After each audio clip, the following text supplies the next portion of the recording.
Asia cup का final, Bharat के मोहम्मद सिराज ने श्रीलंकन बैटिंग लाइन तहस नहस कर दी। 12 रन पर 6 बल्लेबाज पवेलियन लौट गए। मोहम्मद सिराज ने 5, बुमराह ने 1 खिलाड़ी को आउट किया। श्रीलंका ने टॉस जीतकर बैटिंग का फैसला किया था।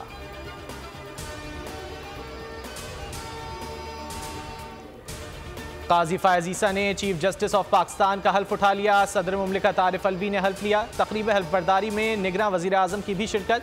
चीफ जस्टिस काजी फायज ईसा सुप्रीम कोर्ट पहुंच गए, मनसब का चार्ज संभाल लिया। कल supreme court practice and procedure act case की बतौर चीफ जस्टिस समाअत करेंगे।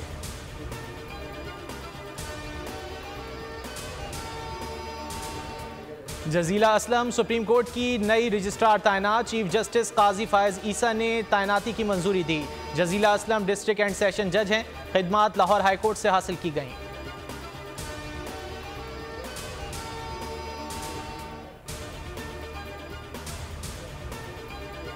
नवाज शरीफ को हर बार माइनस करने की कोशिश माइनस हो गई, अल्लाह ताला ने प्लस कर दिया। मरियम नवाज का वापसी की तैयारियों के हवाले से इजलास में खिताब। कहा, नवाज शरीफ के बुग़्ज़ में आवाम को सज़ा दी गई। उम्मीद है आज से अदल के ऐवानों में इंसाफ की वापसी होगी। दुआ है तराजू के पलड़े सबके लिए बराबर हों। मुल्क को नई शुरुआत की ज़रूरत है। इंतकाम, टकराव और अफरा तफरी से निजात दिलाना होगी।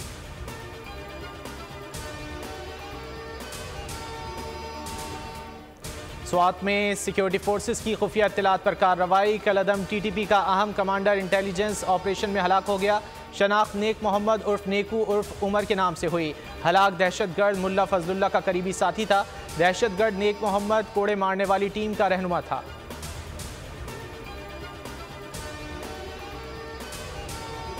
निगरान वज़ीर आज़म 5 रोज़ा दौरे अमरीका पर रवाना होंगे। अनवारुल हक काकर 18 से 23 सितंबर तक न्यूयॉर्क में अक़वाम मुत्तहिदा जनरल असम्बली के 78वें इजलास में शिरकत करेंगे। 22 सितंबर को इजलास से खिताब करेंगे।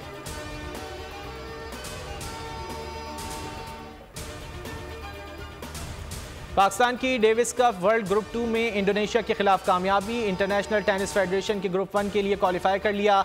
जनवरी में ग्रुप 1 के लिए प्ले ऑफ टाई खेलेगा।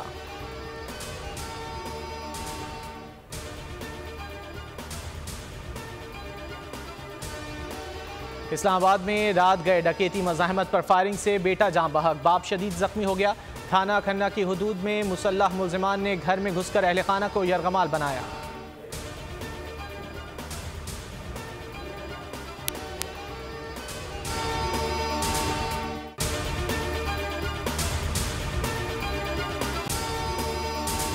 अगर आपको ये वीडियो पसंद आए तो लाइक पर क्लिक करें, सब्सक्राइब करें और बेल दबाएं ताकि कोई खबर रह न जाए।